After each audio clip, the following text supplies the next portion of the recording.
Ladies and gentlemen, thank you for standing by. Welcome to the Returning to Rural America webinar. During the presentation, all participants will be in a listen-only mode. Should you wish to ask a question during the presentation, please use the chat feature located in the lower left-hand corner of your screen. If you need to reach an operator at any time, please press *0. As a reminder, this conference is being recorded Wednesday, July 8, 2015. I would now like to turn the conference over to Mike Illingberg. Thank you. Hello everyone and welcome to Coming Home, Why Some Return to Rural Communities and Others Do Not, and What Difference It Makes. My name is Mike Illenberg and I'm going to be moderating the webinar. John Cromartie will be joining us. He'll be delivering the webinar today. John is a geographer with the Rural Economy Branch in the Resources and Rural Economics Division of the Economic Research Service.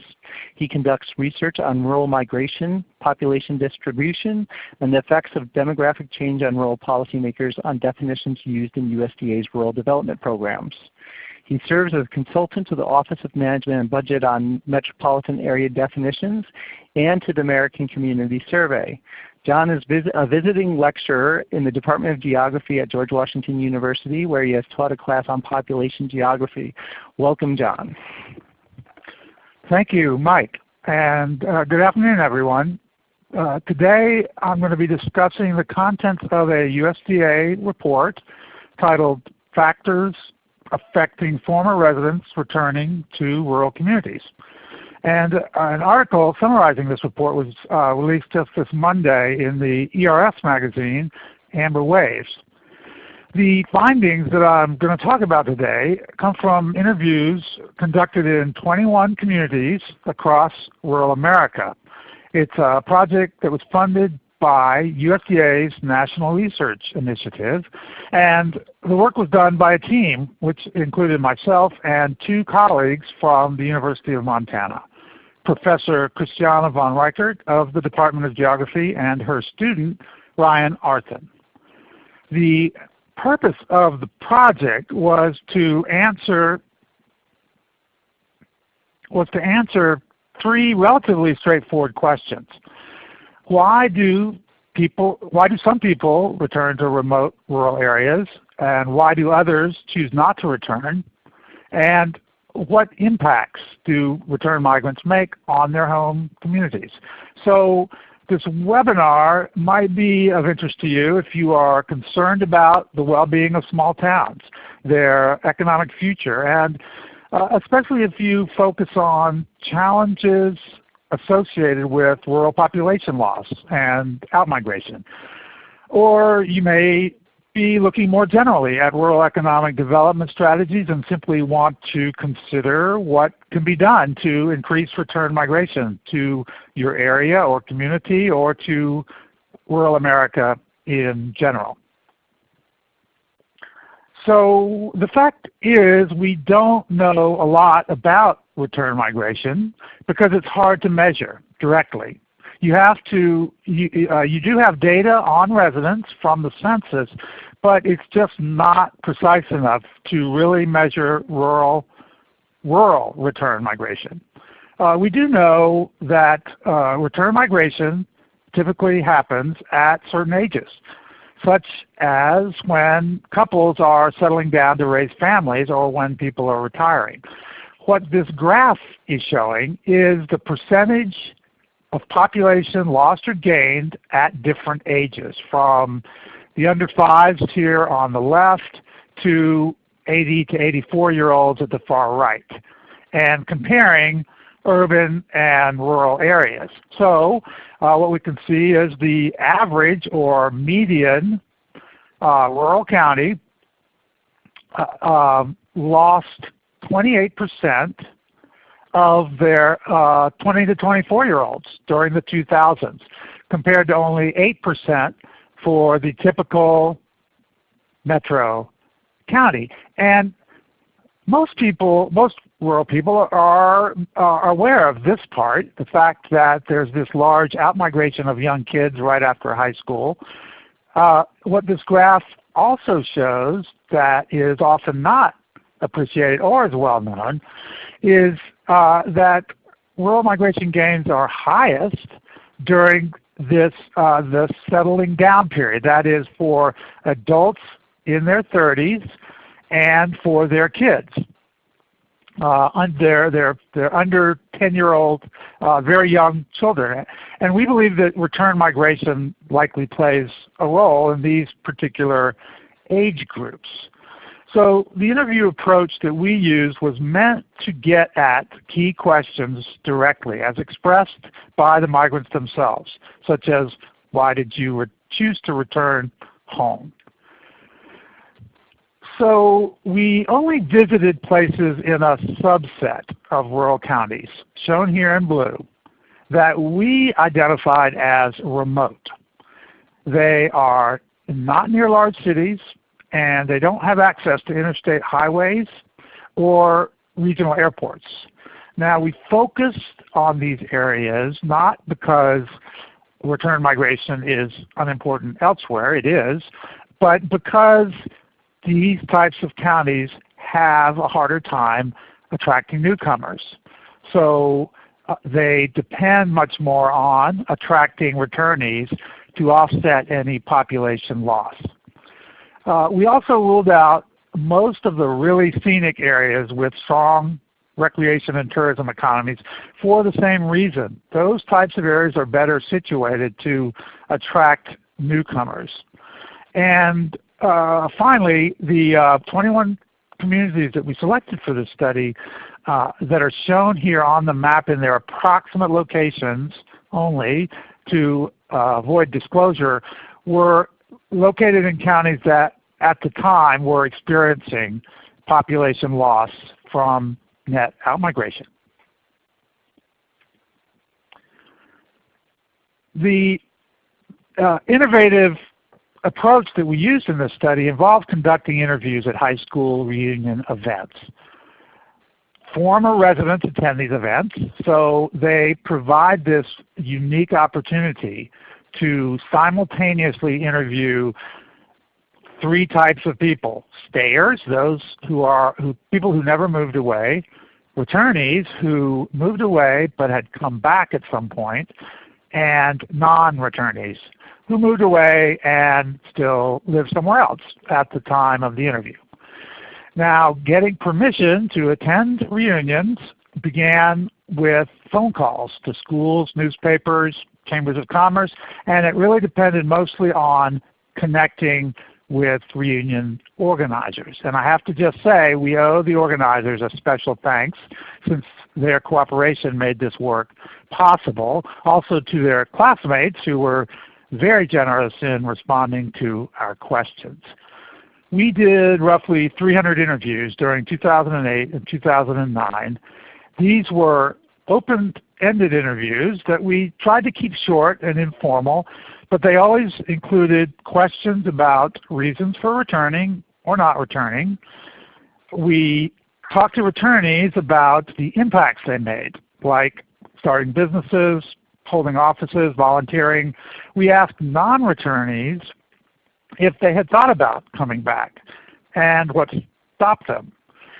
And finally, we asked everyone demographic questions about their marital status, children, parents, education, careers, that kind of thing. So getting into the findings, I'll be presenting them in two parts. The first being on reasons for returning and not returning, and then looking at impacts. The reasons that we found can be summarized around three topics: family, employment, community. However, as you can see from the quote here, these themes interacted and were closely intertwined in the interviews themselves, which was one of the really big advantages of this approach. Now the findings come in the form of quotes from the interviews. So I am going to pause for a couple of seconds at the end of each slide to give everyone a chance to read them.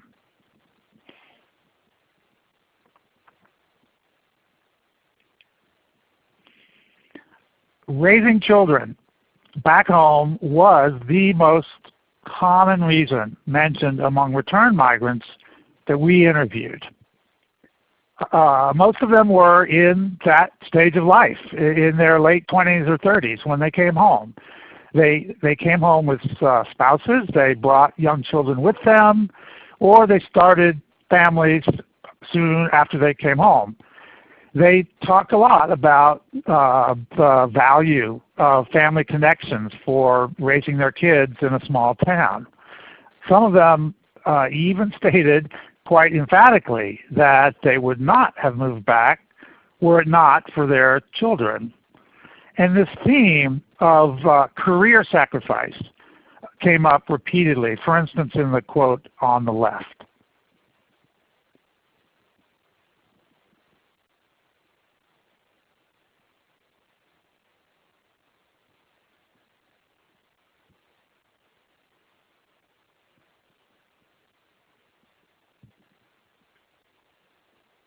Parents were also really critical in the decision to return.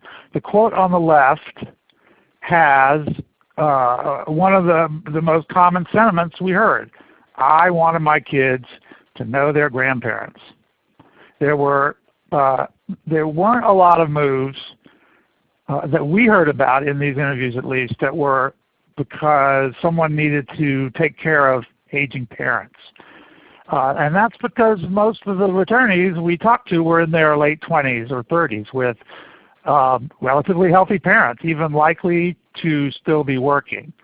So they didn't need to come home to take care of them, but like the quote on the bottom here, several returnees described moving back to help parents with family-run businesses, including farms.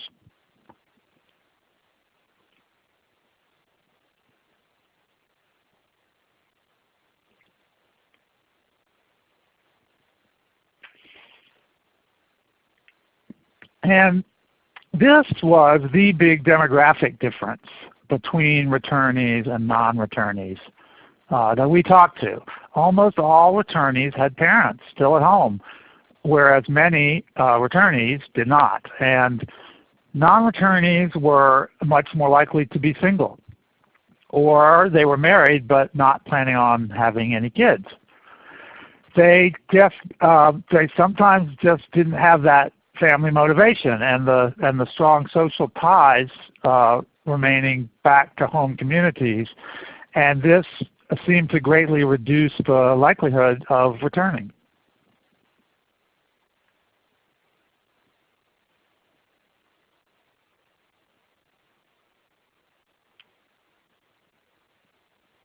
As with any family-related decision about where to live, schools figured a great deal in these interviews. And it was really interesting to see the different perspectives on rural school systems. It seemed to really make a difference. Returnees were more likely to talk about smaller class sizes and the attention that their kids get from teachers. Non-returnees, on the other hand, had reservations about the perceived academic quality and the standards that you get in rural schools. Several of them talked about, several of the non-returnees, that is, talked about the wide range of activities that are offered in urban schools as a real plus.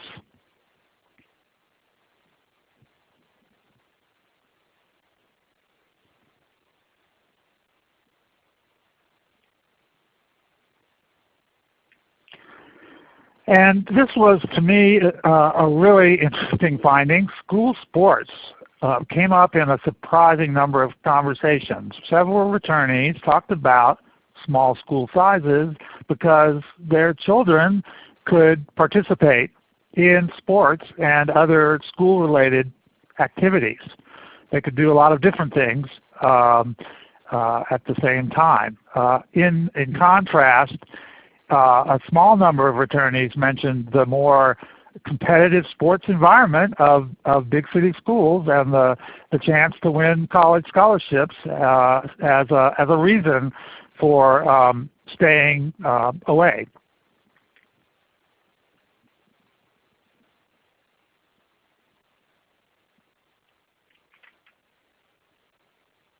So moving on to the second theme, employment and career barriers. Now returnees, of course, needed to find jobs and careers when they came home, and this involved all kinds of interesting creative strategies to overcome what were often very limited employment options. But here I'm going to talk about non-returnees because that's where we really learn the most about employment barriers. And the non-returnees that we interviewed fell into two groups of roughly equal size. One of these groups, people in the first group made it clear that they had never considered moving back to their rural hometown and probably never would. This usually was just a strong preference for city living, or it was a career-based decision for those pursuing higher-end careers. The other group did consider moving back at one time or another, and for most of them it was low wages and lack of career opportunities that kept them away. We spoke with several couples with dual careers, and they felt especially challenged relocating to a smaller hometown.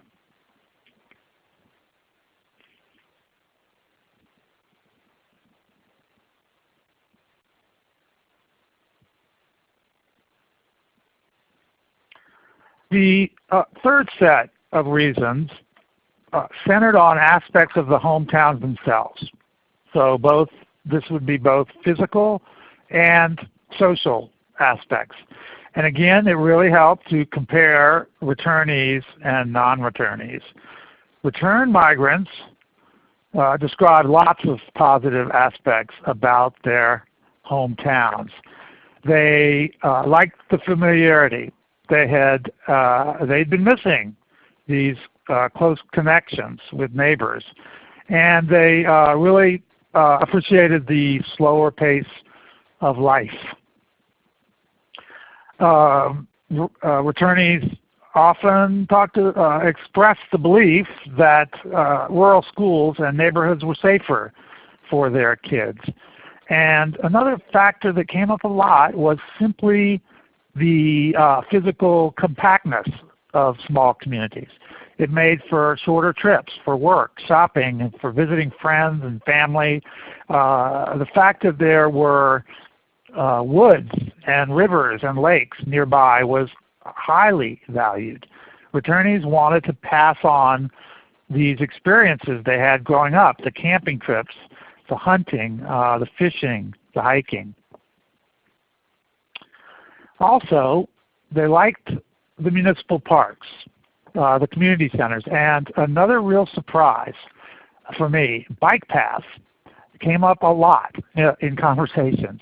And we saw that a lot of these towns were building them. I think what these interviews brought out was how these different reasons for returning worked in tandem. So family motivations did dominate, but investments in schools and parks, downtowns really seemed to make a difference. They really helped in decisions to return home.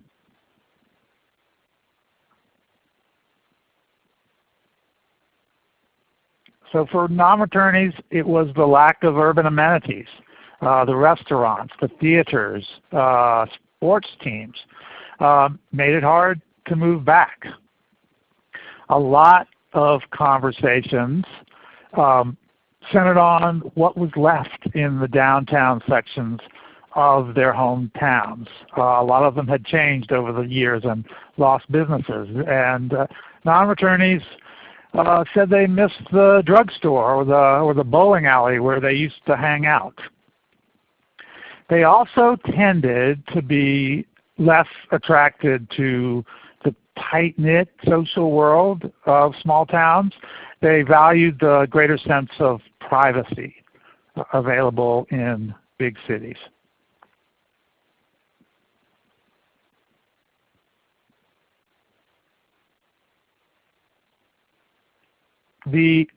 So the second part of this study, which I will take just a short time to summarize, explored the ways in which return migrants made a difference in their hometowns.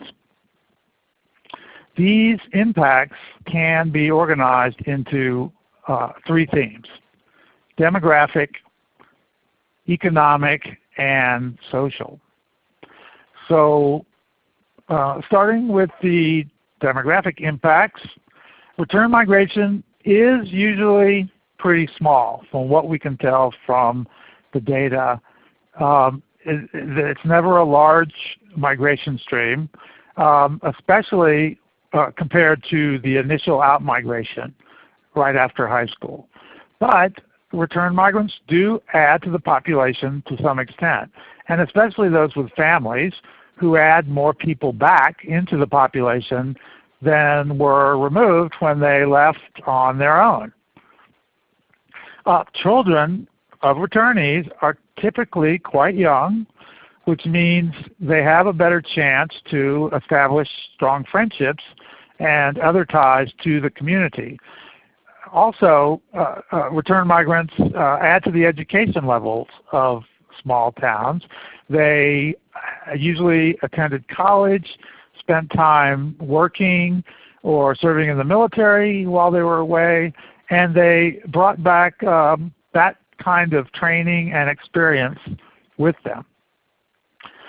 In terms of economic impacts, most of the returnees that we spoke to came back to fill professional positions. Not all of them, but quite a number of them. They were doctors, pharmacists, accountants, bankers, teachers, business managers, and entrepreneurs. A lot of them had moved into family businesses, not just farms, but we talked to people who were running insurance companies, newspapers, real estate agencies, restaurants, retail stores of various kinds, and even manufacturing operations. Sometimes they even took over businesses from retiring owners that otherwise would have closed. Finally, in terms of civic engagement, volunteering, charity work, and office holding, all of this was quite common. Returnees were involved in chambers of commerce, in city councils, fire protection, land use planning. Volunteering in schools was especially common, as expected with parents, and serving on park and recreation committees and the like. Their ties, as this quote kind of shows, their ties to the community brought a sense of obligation to pitch in, and also made it easy to jump in and take on leadership roles.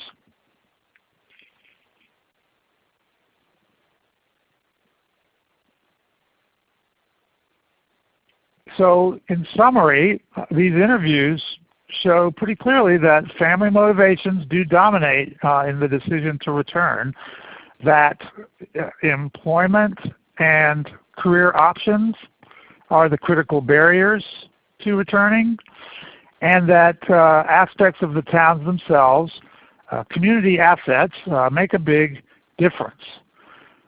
I think what we learned was that return migrants are in this really unique position to make positive impacts on their hometowns, and that specific types of family-related investments in schools, in parks, and other community facilities could help with population and economic growth where it's really critically needed.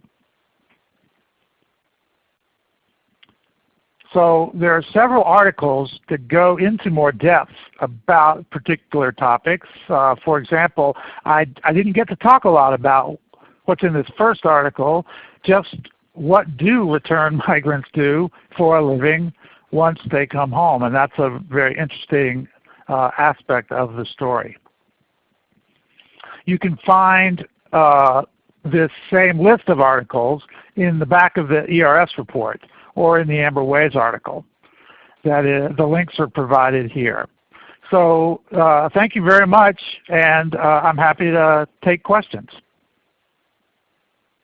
Thank you, John.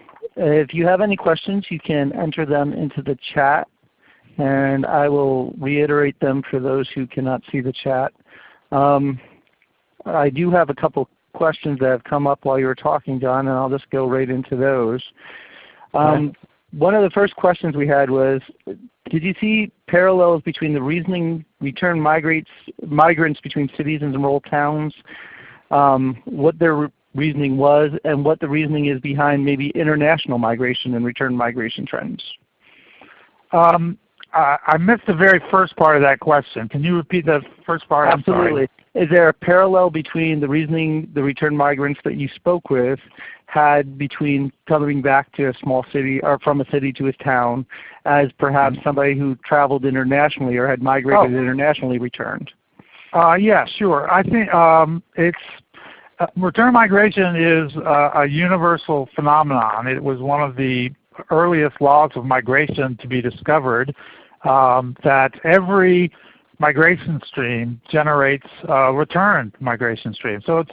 So you find it everywhere, and a lot of the research being done these days, and some of the inspiration for this research comes from people studying international migration, say from Europe, from developed countries back to less developed countries, and the impacts that return migrants have on places like the Caribbean or sub-Saharan Africa. And that's a very important policy issue on the international level, and there are very many parallels, I think, between that form of return migration and what you see when you look at migration within a country like the United States, especially from the big city back to rural areas. So yes, I would say there are a lot of parallels, and there are lots of published research along these same lines, which use interviews to let migrants sort of express the reasons they came home and the impacts they were making, and those articles find the same sorts of issues to be important. That is, that the decision to return is very often a family-based decision. Thank you. We have another question. Was there any information, or did you hear any information about the Internet and the effect of poor Internet connectivity on migration?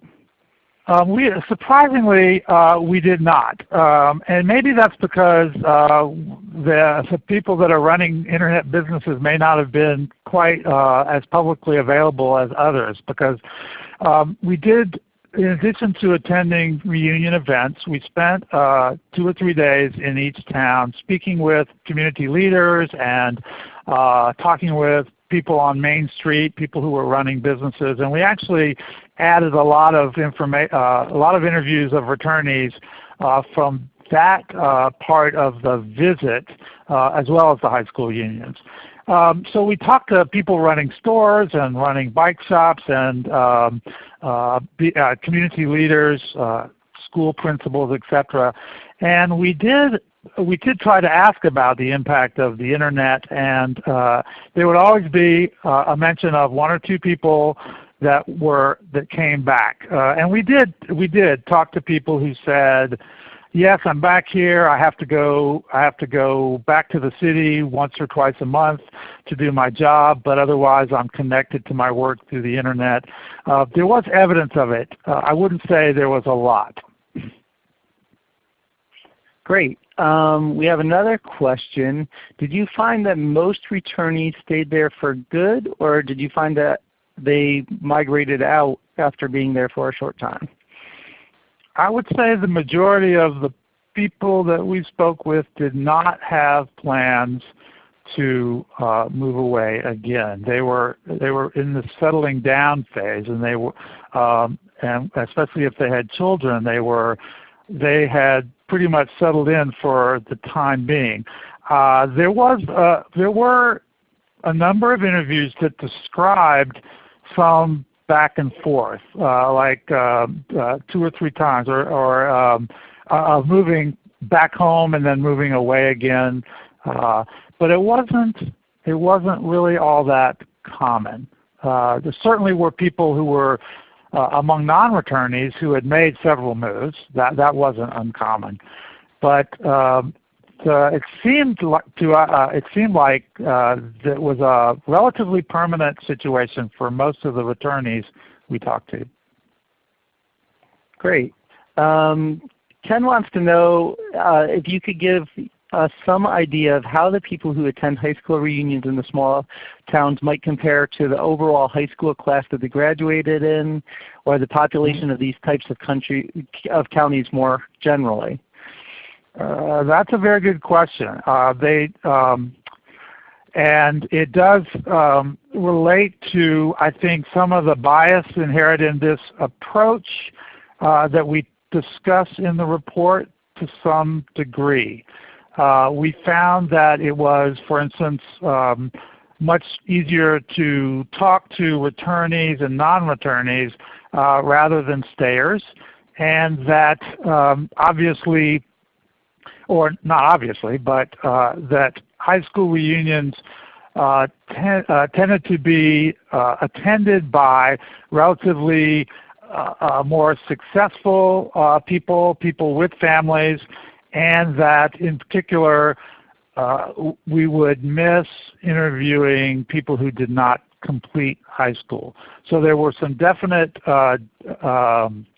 demographic differences that need to be recognized in this study, that we are more likely in using this approach to speak with people who do maintain a strong connection with their hometown, at least relative perhaps to people who don't attend high school reunions. You know, if you moved away right after high school and you didn't look back, so to speak, you may be less likely to attend high school reunions. So there were differences like that we did sort of outline in the report. Christy would like to know if you've identified specific communities that had higher than average rural return migration numbers, and if so, what common traits did they share? Yeah, that's a problem. That gets back to this issue of census data that is just not really accurate enough to look at the levels or the characteristics of return migration to rural communities. You can study return migration more broadly, but you're not really able to separate out what is unique about rural return migration. We know from return migration in general that it happens at certain ages, but we don't really have the ability to answer those questions, to compare, to look at the variation in return migration, which would be very interesting. And the interviews, this approach was really not designed to measure the differences in the levels of migration to these communities. It really focused on the motivations and the impacts. So we have a question from Ben, and are you familiar with the rural brain gain trend identified by the University of Minnesota and Nebraska? And are these returnees just a subset of that overall migration, where there's similarities or differences? And if you are familiar with it, could you let us know what it is? Yes, I probably won't represent it quite perfectly, but I have looked at that work, and I believe it is very much identifying the same kinds of trends. I'm trying to think back in my memory. I found the work very interesting and did to some degree overlap with what we were looking at, but perhaps they were including a wider range of migrants, including retirees or at least older migrants. But yes, I think they were discussing from one angle I believe people coming back with entrepreneurial skills and with professional degrees. But I guess what I remember from that work is that they didn't really talk about it in terms of whether they were newcomers or returnees. But I got the feeling from what they were looking at that a lot of it was return migration. And yes, I think we found at least if it wasn't a brain gain, at least it helped to stem some of the brain drain loss that is so common in these areas, because the people who leave right after high school tend to be those that are going to be going off to college and earning professional degrees and that kind of thing. So there's a well-known brain drain, that's the label, that rural areas are often challenged by.